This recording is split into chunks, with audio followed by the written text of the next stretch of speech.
All right, we are going to finish this book, chapter 9. After all that amazing magical flying around on the lion, we're going to see what happens in chapter 9. It's called The Painting. The gondolier silently helped Jack and Annie into the boat. Then he untied the gondola and pushed off from the landing. As the boat glided through the shallow waters, Jack looked back at Venice. Bathed in early sunlight, the grand lady of the lagoon did seem timeless. The gondola moved around the bend and up the narrow canal near the walled garden. The gondolier tied the boat to a striped pole. He then offered his gloved hand to Annie to help her out of the boat. Annie climbed out, and the gondolier offered his hand to Jack. As the gondolier helped Jack onto the landing, the boat rocked in the water. Jack tripped, pulling the glove off the gondolier's hand. "Oh, sorry," said Jack. As he handed the glove back, he gasped.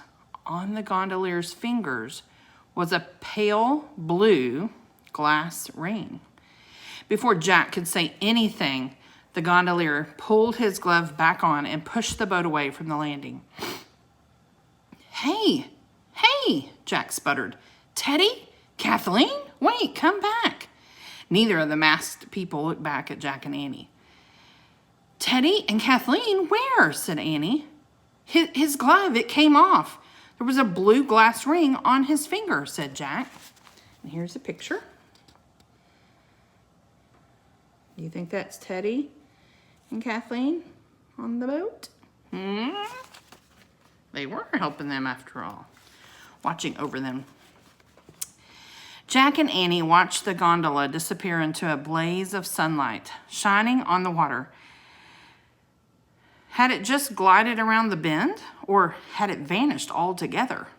"Are you sure it was them?" said Annie. "Well, I guess anybody could wear a glass ring," said Jack, "but still."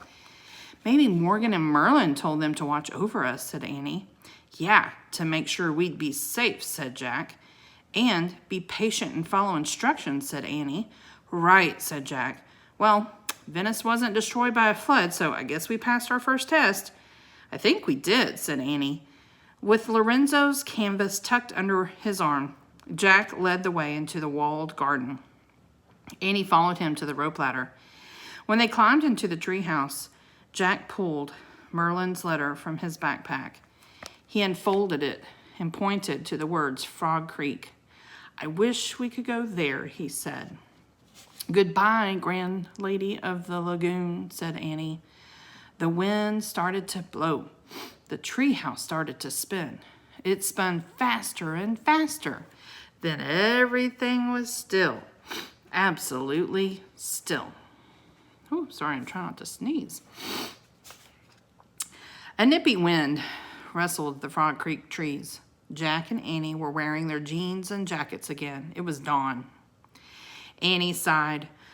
"Oh, I wish we'd had a little more time to visit Venice," she said. "I'm glad Lorenzo gave us his painting to finish," said Jack. "That'll be like living our trip all over again." "Cool," said Annie. "We'd better leave Morgan's research book here," said Jack. He pulled the book out of his backpack and put it on the floor. "And this." He took out Teddy and Kathleen's book of magic rhymes. "Wait," said Annie. "Don't you think we should take the book of rhymes with us for safekeeping?" Jack nodded. "We can't use them in Frog Creek," he said. "We'll just keep it safe till we go on our next mission." "That's what I was thinking," said Annie. "Come on, hurry before Mom and Dad wake up." Jack put the book of rhymes back into his pack. Carrying Lorenzo's canvas, Annie climbed down the ladder. Jack followed. As they walked through the chilly dawn woods, Annie held up Lorenzo's canvas. The shimmering light and waters of Venice looked just like they had in real life.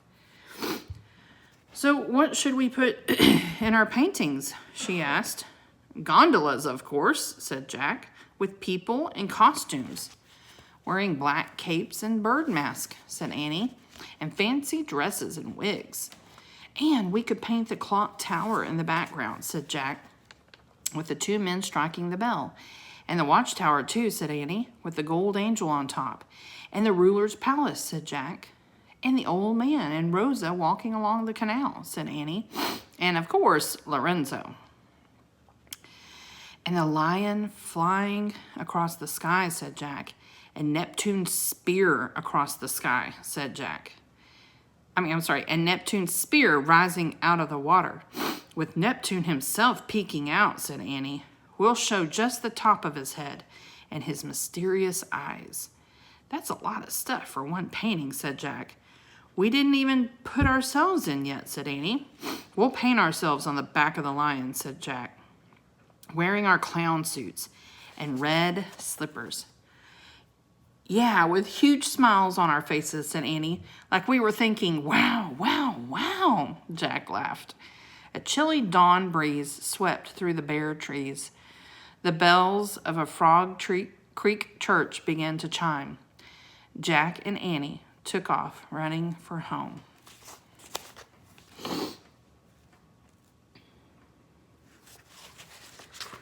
I always love it when they get home and they just feel safe and they're reminiscing about all the things that they've learned and are happy to be home again after their big journey. All right, that is the end of that book.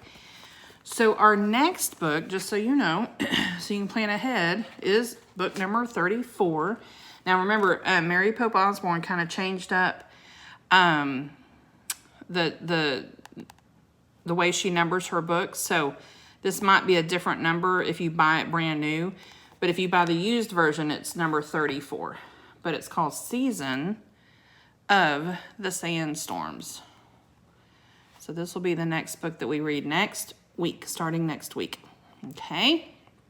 So try to get this one. Be ready to read. There's about 9 or